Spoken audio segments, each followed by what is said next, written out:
I like it. I love it. I want some more of it. Hey, hockey fans, welcome back. Welcome in if this is your first time joining us. I'm Josh.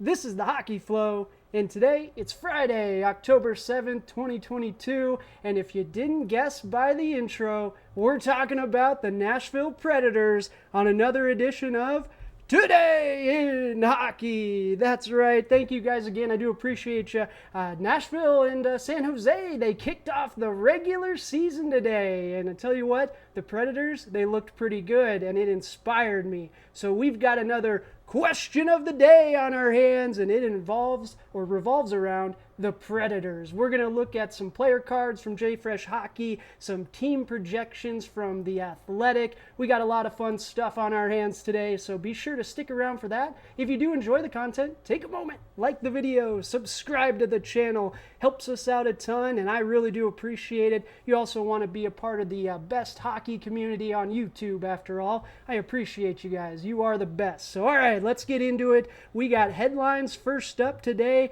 Calgary Flames Mackenzie Weegar, the defenseman. We just talked about it a few days ago that he said he wasn't going to drag out negotiations into the season. Well, they got the deal done. He signed an 8-year, $50 million deal with the team. That AAV, you know, we care about that, comes in at 6.25. I tell you what, I think they got themselves a little bit of a steal there. That's a great number for his production. He's a great two-way defenseman after all. All right, here's the other news of the day. Nashville Predators. Man, the NHL Global Series, I don't know if you guys caught it or not, but the NHL regular season technically kicked off today, earlier today, 11 o'clock my time locally, and I couldn't even watch the game because I don't have NHL Network on DirecTV. So NHL, you guys got to figure that out, absolutely. But what I did get to see through highlights and clips, the Nashville Predators, man, they look good. They defeated the Sharks 4-1 to kick off the regular season. Tomas Hertl did score the opening goal for the Sharks in his home country, home city of Prague, the Czech Republic. So very cool there.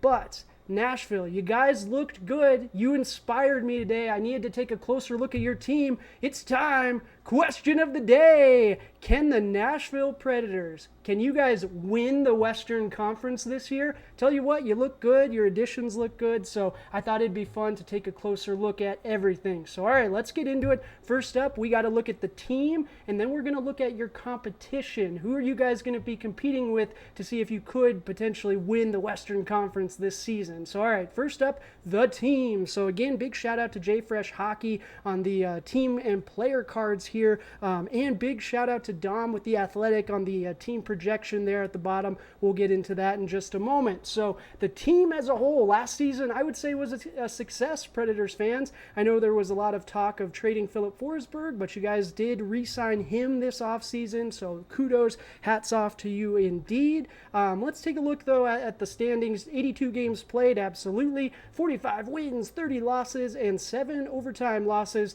for 97 points. So actually a really good season. Did make the playoffs. You were eliminated by the Colorado Avalanche, eventual Stanley Cup champions, so nothing to be upset about that on. You also didn't have Saros for the playoffs. He had such a great season. We're going to talk about him in just a moment too.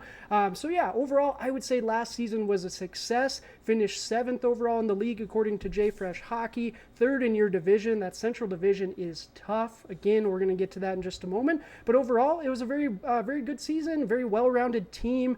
Goals for, goals against, right around the same thing. Finishing very good.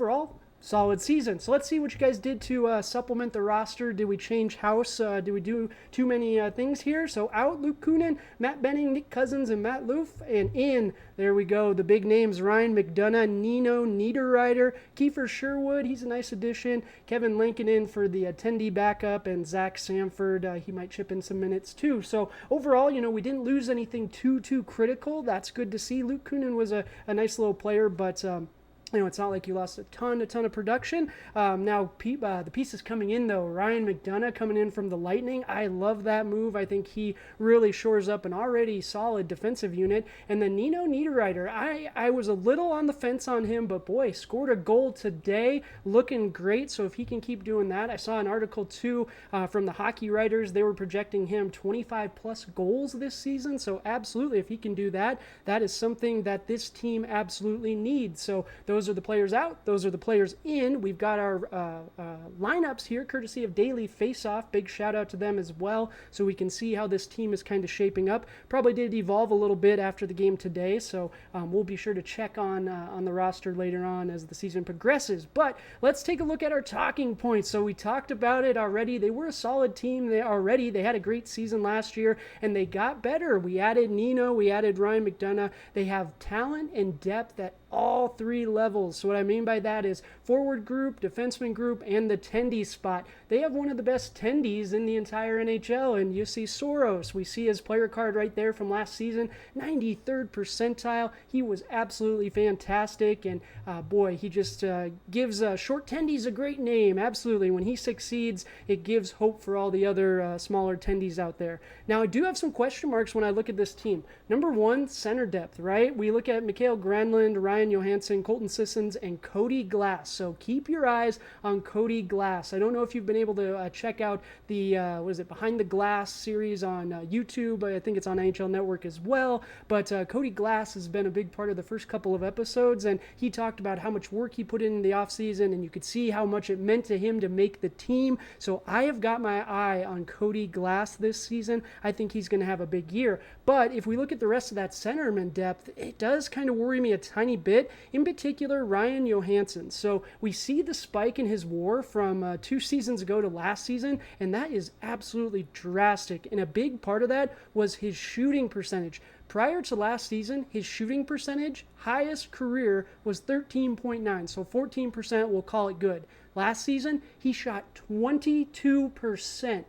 22%. For context, the elite NHL shooters, the best of the best, are shooting, 19, maybe 20, right? So anytime you see anything over 20, I'm going to take a closer look at it. And Ryan Johansson, maybe he did just find his shot, but boy, at age 29, it does kind of worry me a little bit. I do think that is an area that maybe he personally could regress, which could lead to some regression with this team. But Philip Forsberg is your all-star, your superstar. I fully expect him to have another great season. Matt Duchene, he is another player that I do worry a little bit about regressing, but I think the things that he did, and he did really well last season, I think they will carry over again to this season, and it's not like they are devoid of talent elsewhere. So if they can get their superstars to play at that level again, and they can get their centerman depth, if they can get them to play a little higher than what I'm expecting, I really think this Nashville team could be a very strong team. Now, a lot of this, though, is going to depend on the competition. Depends on how the other teams do, right? So we got to take a look at them. If we look at what Dom from The Athletic is projecting the Nashville Predators at, he's projecting them at 97 points. So right at what they were last season. And last season, that wasn't even good for fourth in their own division. And we got to talk about winning the Western Conference. So, okay, let's take a look at the competition. So I pulled 5 more team cards that Dom has for projections here. And we also have our standings at the top once again. So if we look at the competition, this is a really, really tough division. We had 5 teams from this division alone make the playoffs. Colorado, let's start with them. They won the cup. Now, this is a very intriguing team. I don't know if Colorado necessarily got better this offseason. I do worry a little bit about the tendy spot, and if Evan Rodriguez, if he plays like he did the first half of last season, my goodness, did they get a steal. If he plays like he did the second half of last season, then it's not as good of a steal, but I still worry that maybe he doesn't live up to what he was doing that first half of last season. You also did lose Burakovsky, you lost Kadri, so I do worry that the Avalanche might have gotten a little bit worse, but that's just talking semantics at this point, because the Colorado Avalanche are a fantastic team with some of the best players in the entire NHL. The Avalanche are going to be a solid solid team. They're going to be right there. If I'm the Predators, I hope I don't run into them in the playoffs again. Minnesota Wild, this is a team that I'm a big fan of. I really do like the Minnesota Wild, and this is a team that really hasn't changed too much this offseason. You're going to get a full season of Marc-Andre Fleury in the net. They put up 113 points last season, so they did they did exceed expectations, but you have a superstar. You got Kirill Kaprizov. Foligno is another player that I want to keep my eye on for regression. He also shot crazy high. It was like 24% last season, when that is not something he has done previously.